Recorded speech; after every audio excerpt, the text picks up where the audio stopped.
छीनने के इस प्रयास में कांग्रेस पार्टी ने अपना मैनिफेस्टो जारी किया है और मैनिफेस्टो अगर कहें तो एक तरीके से लोक लुभावन मैनिफेस्टो है। एक तरीके से भारतीय जनता पार्टी के इर्द गिर्द एक चक्रव्यूह रचने की कोशिश की गई है। 7 वायदों की झड़ी लगाई गई और 7 वायदे किए गए हैं। ये वो 7 वायदे हैं जो पिछले दिनों काफी, हम कह रहे हैं कि रेवड़ियां बांटने का एक जो सीजन शुरू हुआ, एक मौसम शुरू हुआ, वो बदस्तूर जारी है। कांग्रेस पार्टी को हिमाचल प्रदेश में, कर्नाटक में और तमिलनाडु के विधानसभा चुनाव में इन रेवड़ियों की वजह से जबरदस्त तरीके से फायदा हुआ। लिहाजा उसी चक्रव्यूह का इस्तेमाल अब वो हरियाणा में करना चाहते हैं और उसके बदौलत भारतीय जनता पार्टी को फंसाना चाहते हैं। इन 7 में से जो प्रमुख वायदे जो कांग्रेस पार्टी कर रही है, जो लोकल भवन है, आपकी स्क्रीन पर नजर डालें तो हर महिला को 2,000 रुपए प्रतिमाह दिया जाएगा। 500 रुपए में सिलेंडर देने का वायदा किया गया है। 6,000 रुपए में बुढ़ापा पेंशन होगा और 6,000 रुपए का ही विधवा पेंशन भी। इसके अलावा आम आदमी पार्टी से कुछ सीखते हुए कांग्रेस पार्टी में 300 यूनिट बिजली फ्री करने का वायदा किया है। 25 लाख तक का मुफ्त इलाज किया है। 100 गज का प्लॉट और साथ ही साथ 3.5 लाख की लागत से 2 कमरे का मकान। और उसके बाद हम लौटते हैं जो राहुल गांधी का अपना खास एजेंडा है, कास्ट सेंसस। कास्ट सेंसस का वायदा किया गया और साथ ही साथ एक दूसरी चीज बढ़ाई गई है, वो ये कि रिजर्वेशन में जो क्रीमी लेयर है उसकी लिमिट 8 लाख से बढ़ा के 10 लाख करने का वायदा किया गया है। और किसानों को लुभाने के लिए, हरियाणा में किसान बहुत महत्वपूर्ण है, लिहाजा किसानों को लुभाने के लिए एमएसपी को कानूनी गारंटी देने की बात की गई। ये जो आखिरी की जो है एमएसपी को कानूनी गारंटी और कास्ट सेंसस, ये राहुल गांधी लंबे समय से लगातार इस मुद्दे को उठा रहे हैं और केंद्र की सरकार को, राज्यों की बीजेपी की सरकार को उसमें फंसाने की कोशिश कर रहे हैं और काफी हद तक इसका फायदा भी उनको मिलता हुआ दिख रहा है। हमारे साथ 3 मेहमान हैं, उनका परिचय करा देते हैं और जानने की कोशिश करेंगे कि दरअसल क्या कांग्रेस का ये मैनिफेस्टो ही अकेले अपने दम पर भारतीय जनता पार्टी के लिए भारी पड़ने वाला है या फिर हरियाणा का जो माहौल, राजनीतिक माहौल, जो चुनावी माहौल पिछले दिनों बना है, वो अपने आप में एक अलग तरीके की कहानी कहता है। हमारे साथ इस वक्त मौजूद है रविंद्र सिंह सेवरान, हमारे साथ है बहुत ही वरिष्ठ पत्रकार अनिल त्यागी जी, साथ ही साथ डॉक्टर कार्तिकेय बत्रा। जी हाँ, मैंने डॉक्टर पर ज्यादा फोकस किया। डॉक्टर कार्तिकेय बत्रा, हम सब कार्तिकेय बत्रा को बधाई दे सकते हैं, उन्होंने डॉक्टरेट की डिग्री हासिल कर ली है और अब वो इस वक्त हिंदुस्तान में है, अमेरिका छोड़कर। तो सबसे पहले रविंद्र आपके पास ही ये जो आज मैनिफेस्टो जिस तरीके से जारी किया गया है, इसमें महिलाओं को लुभाने की कोशिश की जा रही है, साथ ही साथ बिजली मुफ्त देकर सारे नागरिकों, गरीबों को लुभाने की कोशिश की जा रही है, 25 लाख तक का मुफ्त इलाज की बात की जा रही है।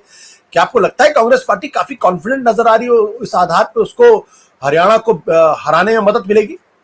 जी नमस्कार आशुतोष जी और सबको नमस्कार। देखिए, कई साल पहले चौधरी देवीलाल ने कहा था कि अगर पहला पन्ना हम फाड़ दें मैनिफेस्टो का तो भीतर से सारे एक जैसे होते हैं, आप बता नहीं पाएंगे कि कांग्रेस का है कि बीजेपी का।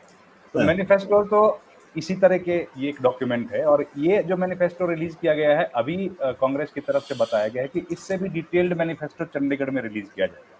लेकिन ये मोटी मोटी चीजें हैं जो भूपेंद्र हुड्डा कई साल से अपनी अलग अलग चुनावी रैलियों में कहते रहे हैं, ये उन्हीं की एक झलक है, उन्हीं को कंपाइल करके ये जो मैनिफेस्टो आज हम लोग देखा है। देखिए, जो इम्पोर्टेंट फैक्टर्स हैं हरियाणा की राजनीति में उन सबको कवर करने की कोशिश की गई है। 500 रुपए का सिलेंडर, हालांकि बीजेपी सरकार भी इस बात का कहती रही है कि 500 रुपए में सिलेंडर। रोजगार एक बहुत बड़ा मसला है, 2 लाख हरियाणा में खाली पड़ी हैं सरकारी नौकरियां, ये बात कांग्रेस पार्टी लंबे समय से कह रही है। बीजेपी नौकरी भरने का दावा करती है और ये एक बड़ा पॉलिटिकल इशू है। इस पॉलिटिकल इशू को कांग्रेस पार्टी ने सेटल करने की कोशिश की है और रोजगार जो है 2 लाख का जिक्र किया गया है कि जो सरकारी भर्तियां हैं उनको हम रेगुलराइज करेंगे। और नौकरी का तरीका भी हरियाणा में बहुत डिफरेंट है और युवा जो है, यंग जनरेशन है, वो बहुत ज्यादा परेशान है। अग्निपथ तो उसमें से एक स्कीम है ही है, उसके अलावा भी ढेर सारी ऐसी परेशानियां हैं जो युवाओं को फेस करनी पड़ रही हैं। सीईटी एक सरकार की योजना थी, उसमें बड़ी खामियां रही, उस खामी की वजह से भी लोग परेशान हैं। और एक अभी हाल ही में 25,000 कम से कम युवा ऐसे हैं जो इंतजार कर रहे हैं नौकरी में बहाली का, उसका लेकिन उसका जिक्र इस मैनिफेस्टो में कहीं नहीं है कि 25,000 जो लोग हैं उनको नियुक्तियां दी जाएंगी कि नहीं दी जाएंगी। तो मुझे लगता है इसमें या तो सुधार करेगी कांग्रेस पार्टी या इस पर क्या स्टैंड होगा वो चंडीगढ़ में जब ये मैनिफेस्टो रिलीज करेंगे तब इस बात की जानकारी मिलेगी। किसानों के लिए एक मॉन्यूमेंट बनाने की बात की गई है, जो मेमोरियल बनाया जाएगा, वो बड़ा एक इमोशनल इशू है। किसान इस बात की मांग करते रहे और साथ ही साथ जो किसान शहीद हुए थे, जिनकी जान चली गई थी, उनके बच्चों को, परिवार के लोगों को नौकरी की भी बात कही गई है। इसके अलावा महिलाओं का आपने जिक्र किया, ओपीएस एक बड़ा इशू है, ओपीएस को भी कांग्रेस पार्टी ने रेज किया है। देखिए हरियाणा में करीब 2 लाख से 3-4 लाख सरकारी नौकरी करने वाले लोग हैं।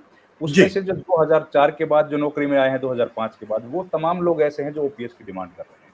तो एक बड़ी संख्या ऐसे लोगों की है और उनका परिवार जो कि ओपीएस का इंतज़ार कर रहा है, वो लोग अलग-अलग कैंपेन चला रहे हैं ओपीएस को लेके, उसको छुआ गया है, तो वो एक महत्वपूर्ण चीज़ है और बीजेपी का स्टैंड उस पर हमेशा नेगेटिव रहा है।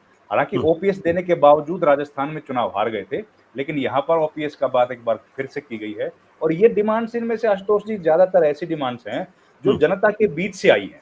मतलब हुँ, पॉलिटिकल पार्टीज़ की घोषणा नहीं है, ओपीएस से लेके किसान मेमोरियल, ये तमाम चीज़ें ऐसी हैं जो जनता लंबे समय से कह रही है। और सीटी का जो एग्ज़ामिनेशन था, भर्तियों की बात है, ये तमाम चीज़ें ऐसी हैं, कास्ट सेंसस का जो आपने ज़िक्र किया, वो भी एक महत्वपूर्ण मुद्दा है, लेकिन वो कोई बहुत ज़्यादा यहाँ पर चर्चा में हो ऐसा नहीं है। ये हुँ, ज़्यादा पॉलिटिकल इश्यू है, लेकिन जनता के बीच में नहीं है। और इनसे अलावा एक जो पोर्टल का इश्यू है, हरियाणा में वो भी एक बड़ा महत्वपूर्ण मसला है कि हर शिकायत के लिए सरकार ने पोर्टल बनाया, उनका लेकिन रिड्रेसल का जो सिस्टम है वो पोर्टल में हो नहीं पाया।